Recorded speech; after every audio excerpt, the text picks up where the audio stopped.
और पैसा खर्च करते हैं। प्रचार ये वायरल भी हुआ है मीडिया में कि ये पैसा बांट रहे हैं हमारे जो वर्तमान विधायक।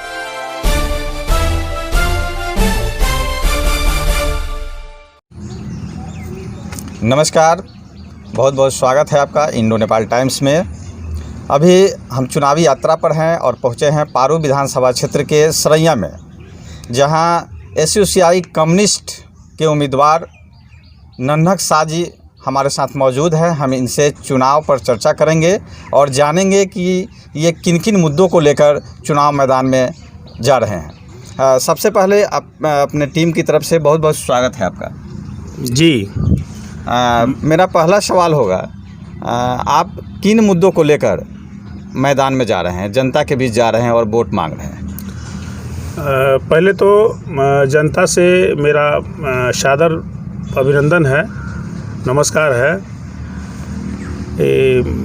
मुद्दा तो माने अनगिनत है, मुद्दा इतना है, जन समस्या इतना है कि माने लड़ते लड़ते हम लोग थक जाएंगे।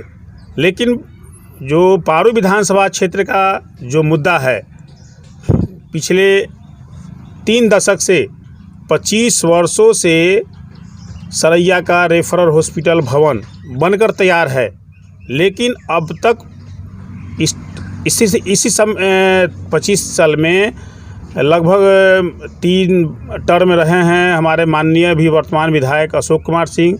उसके पहले रहे हैं माननीय विधायक आरजेडी के मिथिलेश प्रसाद यादव। इन लोगों के शासनकाल में ही पूर्व में ही बना था सरैया का रेफरल हॉस्पिटल भवन, जो अब तक चालू नहीं हुआ है। और सरैया पारू प्रखंड की जनता का पुरजोर डिमांड है कि ये रेफरल हॉस्पिटल चालू हो, और इसमें इन विधायकों का कोई योगदान नहीं रहा है। मेरी जनता अगर यहाँ से हमको चुन कर भेजेगी तो पहला प्राथमिकता होगा कि सरैया रेफरल हॉस्पिटल को हम चालू करें।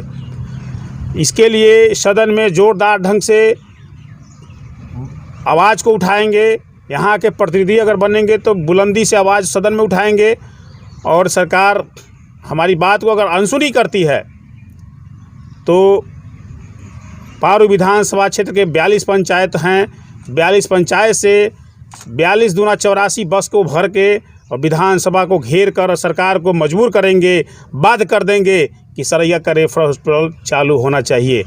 यहाँ पुरजोर जनता का डिमांड है। सर, रेफरल अस्पताल के अलावे और कौन से ऐसे मुद्दे हैं जिन्हें सरैया में आज तक, पारू विधानसभा में आज तक नहीं हुए?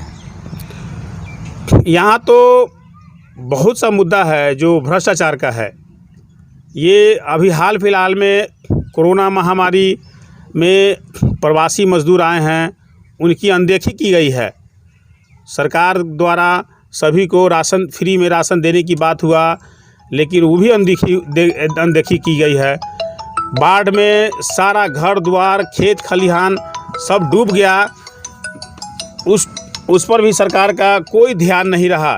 हमारी पार्टी 7 सितंबर को झमझमाती हुई बारिश में जुलूस निकालकर सरैया प्रखंड को घेरने का काम किया। उस समय आश्वासन मिला कि हम सभी बाढ़ पीड़ितों को सहायता देंगे, राहत देंगे, लेकिन अभी तक पूरा नहीं हुआ। उसके बाद में 21 सितंबर से अनिश्चितकालीन सरैया ब्लॉक को घेरने का काम हम लोग किए बाढ़ राहत के लिए।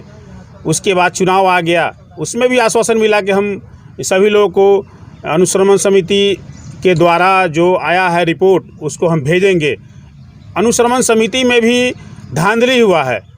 जो लोग का ऊंचा घर पर, ऊंचा टीला पर जिनका घर है, जिनका नहीं घर डूबा हुआ है, उनका नाम पैसा के बल पर 1-1 हज़ार रुपया लेकर उन लोगों का नाम जोड़ा गया है, और जिन लोगों का खेत खलिहान, घर द्वार सब डूब गया, उन लोगों का छांटा गया है, उन लोगों को नहीं शामिल किया गया है।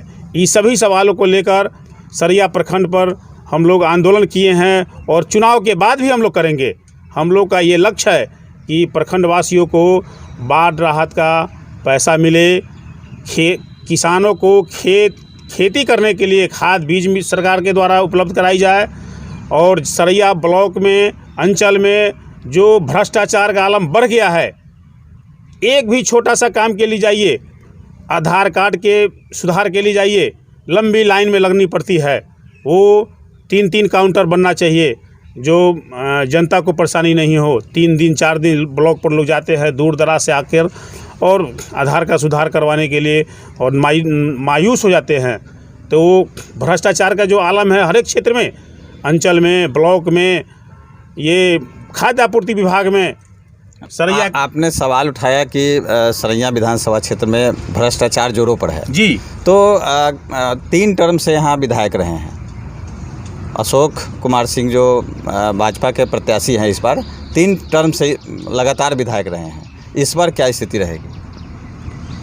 हमारे जो विधायक हैं, 3 टर्म से विधायक है, ये तो जनता को छलने का काम कर रहे हैं। अभी तक केवल माने न्योता करते हैं और कोई विकास का काम नहीं है।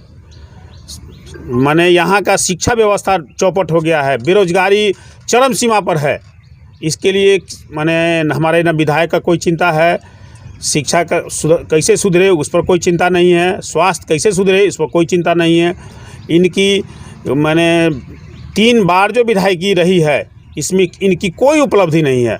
कैसे लोग वोट दे रहे हैं उनको? उपलब्धि अगर नहीं है तो 3 टर्म से कैसे जीत रहे हैं? ये सांप्रदायिक माहौल बनाकर ये लोग हिंदू मुस्लिम की राजनीति करते हैं और उसी आधार पर जनता को गोलबंद करते हैं। माने झूठा वादा करते हैं, 15 लाख रुपया देंगे ये वादा करके, माने जुमला कहते हैं। बाद में गृह मंत्री, राज्य मंत्री, ये गृह मंत्री कहते हैं कि ये तो जुमला था। ये सब झूठा वादा करके ये लोग चुनाव में आ जाते हैं, पैसा के बल पर आते हैं। 1 करोड़ में, 1.5 करोड़ में ये लोग टिकट खरीदते हैं और 3 करोड़ रुपया खर्च करते हैं। 5 करोड़ जो प्रत्याशी खर्चा करेंगे वो जनता क्या काम करेंगे? वो तो अपना पूंजी लगाए विधानसभा क्षेत्र में और सीट पा लिए और जनता को छोड़ दिए। 5 साल तक ले जनता से ये लोग भेंट नहीं करते हैं। ऐसे उम्मीदवार जो लोग हैं, 19 उम्मीदवार हैं, 19 में एक ACUCI कम्युनिस्ट पार्टी का उम्मीदवार छोड़कर 18 उम्मीदवार पैसे का बल पर चाहते हैं कि हम विधायक बने और पैसा खर्च करते हैं। प्रचार ये वायरल भी हुआ है मीडिया में कि ये पैसा बांट रहे हैं हमारे जो वर्तमान विधायक हैं, चाहे और जो भी लोग हैं, वो पैसा के बल पर चाहते हैं कि हम विधायक बने, इसलिए जनता का सेवा ये लोग नहीं करते हैं। आपने एक जुमले की बात कही। तेजस्वी यादव 10 लाख लोगों को रोज़गार की बात कर रहे हैं और इसके जवाब में PM भी कह रहे हैं कि हम 19 लाख लोगों को रोज़गार देंगे। इस पर क्या प्रतिक्रिया हो? सब जुमला है, पूरा धोखा है। जब हमारा रोजगार ही सिमट रहा है, ये क्या कहते हैं, औद्योगिक उद्योग, कल कारखाना का कोई सृजन नहीं हो रहा है, नौकरी कहाँ से देंगे? पहला प्राथमिकता होना चाहिए कल कारखाना का निर्माण हो, उससे ना नौकरी मिलेगा। हमारा जो PM हैं वो सभी सेक्टर को, जो सरकारी सेक्टर है उसको निजीकरण कर रहे हैं। रेलवे को निजीकरण कर दिए। क्या होगा निजीकरण से? अगर मान लिया कि रेलवे विभाग, पूरे भारत के रेलवे विभाग में 1 करोड़ कर्मचारी अगर काम करते हैं तो निजीकरण होगा तो उसमें से 50 लाख कर्मचारी को छांट देंगे और 50 लाख कर्मचारी को 20,000 25,000 का कहेंगे वेतन हम देंगे, तुमको काम करना है, करो, ना तो बेरोजगार का फौज बहुत है, हम दूसरे को ले लेंगे।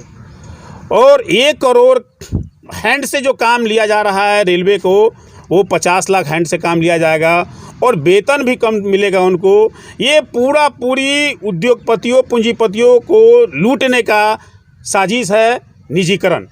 इसलिए निजीकरण का हम विरोध करते हैं। हम चाहते हैं कि जो 90% गरीब गुरबा जनता है, किसान, मजदूर, छात्र, नौजवान है बेरोजगार, उन लोगों को व्यापक नौकरी का सृजन किया जाए और नौकरी का सृजन करने के लिए निजीकरण बहुत बड़ा रोड़ा है, बाधा है। इस आपको अगर पारू विधानसभा की जनता अगर विधायक बना देती है तो आपका जो यहाँ जो काम बचे हुए हैं वो आपका पहला कदम क्या होगा? पहला कदम होगा रेफरल हॉस्पिटल को चालू कराना और रोजगार के लिए माने सड़क से लेकर विधानसभा तक बुलंदी से आवाज़ को उठाना कि रोजगार का सृजन करो।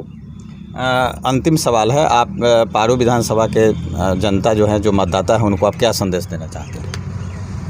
मैं पारू जनता के मतदाताओं को संदेश यही देना चाहता हूँ कि जो पारू प्रखंड सरैया प्रखंड में जनजीवन के सवालों को लेकर जो पार्टी संघर्ष करती है 12 महीना, जो जनता के सहयोग से चलती है, 10 रुपया, 5 रुपया, 20 रुपया, 50 रुपया का सहयोग लेके जो चुनाव मैदान में लड़ती है, चाहे अंदीना में कार्यक्रम हम लोग करते हैं, कोई भी आंदोलन करते हैं, उसमें सहयोग लेकर, जनता से सहयोग लेकर आंदोलन करते हैं, वैसे उम्मीदवार को, माने जो सामाजिक एक्टिविटी में रहते हैं, वैसे उम्मीदवार को वोट देना चाहिए चुनाव में, कि बिहार के किसी भी क्षेत्र में वैसे उम्मीदवार को वोट देना चाहिए और विधायक उनको बनाना चाहिए कि जो जनता से जुड़े हुए हैं, जनता के दुख दर्द को अपना दुख दर्द समझते हैं, जनता के तकलीफ़ को अपना तकलीफ़ समझते हैं, वैसे लोगों को वोट देना चाहिए।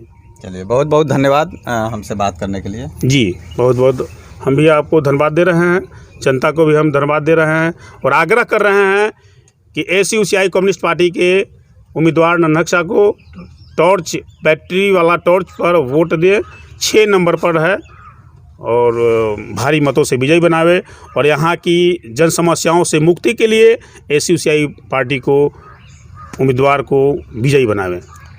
ये थे नन्हक शाह जी। इन्होंने कहा कि जो भी तेजस्वी यादव हो या प्रधानमंत्री जो 10 लाख और 19 लाख लोगों को रोज़गार देने की बात कर रहे हैं, सभी जुमले हैं। और सरैया पारू विधानसभा क्षेत्र में सरैया प्रखंड कार्यालय हो या किसी भी कार्यालय में भ्रष्टाचार का बोलबाला है। आने वाला जो चुनाव है 3 नवंबर को, अब देखने वाली बात होगी कि पारू की जनता किसे अपना ताज सौंपती है। रंजन कुमार अपने सहयोगी कैमरामैन सोनू शाही के साथ, सरैया।